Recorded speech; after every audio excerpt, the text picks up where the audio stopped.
ఇది ఒకసారి చూద్దాం. మమతా బెనర్జీకి సంబంధించిన విషయం చాలా ఇబ్బంది పడుతున్నట్టున్నామా. 1993 జూలై 21న ఒక ర్యాలీ చేపడితే ఆ ర్యాలీలో సుమారు 13 మంది ఏమో మరణించారు. దానికి సంబంధించిన వార్త ఇది. ఒకసారి విశ్లేషించుకునే ప్రయత్నం చేద్దాం. అది యూత్ కాంగ్రెస్ పోరాటమే. మమతాకు బెంగాల్ కాంగ్రెస్ సవాల్. అమరవీరుల దినోత్సవ వేడుకకు రావాలంటూ మమతా బెనర్జీకి కాంగ్రెస్ ఆహ్వానం. కాంగ్రెస్ను వీడటం రాజకీయ తప్పిదమని మమత బహిరంగంగా ఒప్పుకోవాలని డిమాండ్. 1993 జూలై 21న పోరాటం పూర్తిగా యూత్ కాంగ్రెస్ ఆధ్వర్యంలోనే జరిగిందన్న కాంగ్రెస్. విక్టోరియా హౌస్ వద్ద మమతా వర్గానికి సభ పెట్టుకునేందుకు నిరాకరించిన పోలీసులు. అయితే 1993లో అప్పుడున్న ప్రభుత్వానికి వ్యతిరేకంగా ఒక ర్యాలీని చేపడితే ఆ ర్యాలీలో పోలీస్ కాల్పులలో సుమారు 13 మంది మరణించారు. అప్పటి నుంచి మమతా బెనర్జీ 1997లో కాంగ్రెస్ పార్టీని వదిలిపెట్టి ఆల్ ఇండియా తృణమూల్ కాంగ్రెస్ని స్థాపించిన తర్వాత సుమారు ఒక 15 సంవత్సరాలు అధికారంలో ఉంది. రీసెంట్గా ఓడిపోవడం మన అందరికీ తెలిసిన విషయమే. అయితే అప్పటి నుంచి 1993 నుంచి మమతా బెనర్జీ తన బల నిరూపణ కోసం అమరవీరుల దినోత్సవాన్ని చాలా ఘనంగా జరుపుతుంది.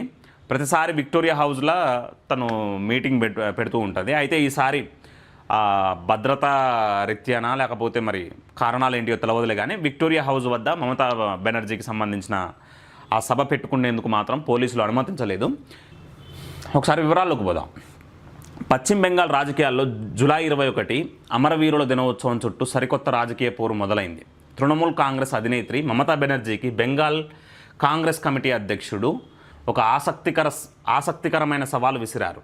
దాదాపు 3 దశాబ్దాల క్రితం కాంగ్రెస్ పార్టీని వీడి వెళ్ళడం తాను చేసిన అతిపెద్ద రాజకీయ తప్పిదమని మమతా బెనర్జీ బహిరంగంగా ఒప్పుకోవాలని ఆయన డిమాండ్ చేశారు. కలకత్తాలోని షాహిద్ మినార్ వద్ద కాంగ్రెస్ పార్టీ నిర్వహించబోయే జూలై 21 నాటి అధికారిక కార్యక్రమానికి హాజరై అమరవీరులకు నివాళులర్పించాలని ఆమెను ఆహ్వానించారు.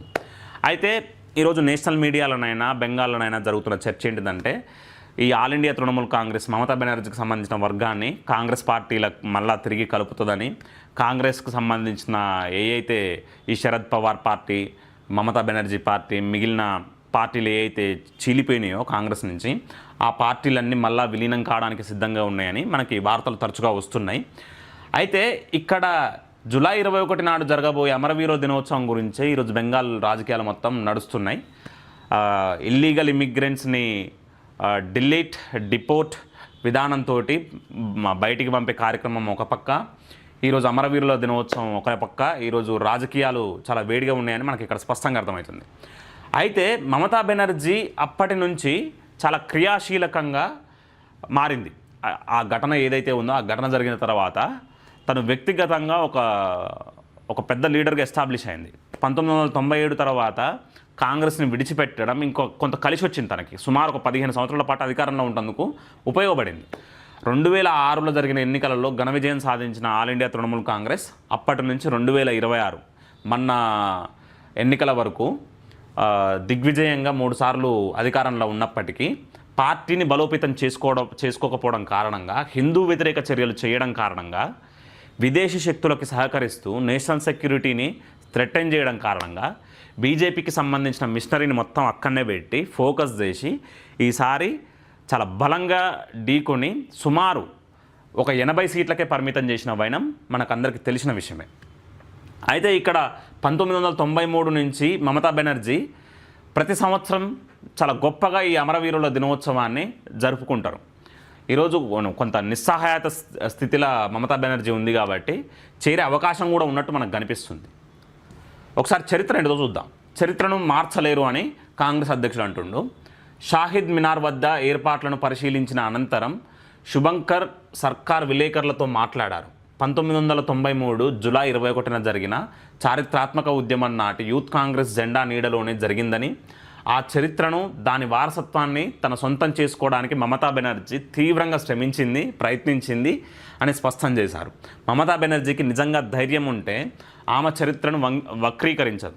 చరిత్రను వక్రీకరించింది కదా, అసలు ఆమె జీవితం అంతా చరిత్రని వక్రీకరించడం, హిందూ మతంపై విషం జల్లడం, తద్వారా అక్కడ మైనారిటీలని మెప్పించి అప్పీజ్మెంట్ పాలిటిక్స్ చేసి 15 సంవత్సరాలు అధికారంలో కొనసాగి విద్వేషాలు రెచ్చగొట్టి అధికారంలో కొనసాగింది. సో వాళ్ళు నిర్వహించబోయే వేదిక మీదకి కూడా వచ్చి తను నివాళులర్పిస్తే ఇంకా బాగుంటుందనేది వ్యాఖ్యానించారు. రాజకీయ ప్రాయశ్చిత్తం కావాలి. సో ఇక్కడ చూడండి, 1993 జూలై 1న మమతా బెనర్జీ నాయకత్వంలో జరిగిన యూత్ కాంగ్రెస్ ర్యాలీలో పోలీసులు జరిపిన కాల్పుల్లో సుమారు 13 మంది మరణించారు. ఆ తర్వాత 1997 డిసెంబర్లో కాంగ్రెస్ను విడిన మమత తృణమూల్ కాంగ్రెస్ను స్థాపించి ఏటా జూలై 21న భారీ ర్యాలీలతో తన రాజకీయ బలాన్ని చాటుకుంటూ వచ్చారు.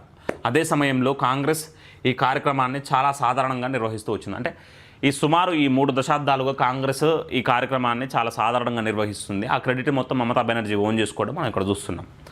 మారిన బెంగాల్ రాజకీయం, చుట్టుముట్టిన తిరుగుబాటు. ఇటీవల అసెంబ్లీ ఎన్నికల్లో మమతా బెనర్జీ అధికారాన్ని కోల్పోవడంతో బెంగాల్ రాజకీయ చిత్రం పూర్తిగా మారిపోయింది. ప్రస్తుతం ఆమె పార్టీ బహుముఖ తిరుగుబాట్లను ఎదుర్కొంటుంది. బెనర్జీ నేతృత్వంలోని తిరుగుబాటు తృణమూల్ వర్గం గాంధీ విగ్రహం వద్ద నివాళులర్పించే ప్రయత్నం చేస్తుందని మనకి ఇక్కడ అర్థమవుతుంది. అదేవిధంగా మరోసారి మమతా బెనర్జీకి విధేయులైన కొంతమంది వ్యక్తులు మాత్రం విక్టోరియా హౌస్ వద్ద ఆ ర్యాలీ నిర్వహిస్తేందుకు సభ నిర్వహించుకుంటేందుకు పోలీసుల అనుమతి కోరితే దాన్ని తిరస్కరించడం, వాళ్ళు హైకోర్టుకి వెళ్ళడం, అది ఇప్పుడు విచారణ జరుగుతుంది. మరి దాని మీద అసలు ఏ నిర్ణయం తీసుకుంటుందో ఒకసారి మనకి ఈ రానున్న 2-3 రోజులలో తెలిసిపోతుంది.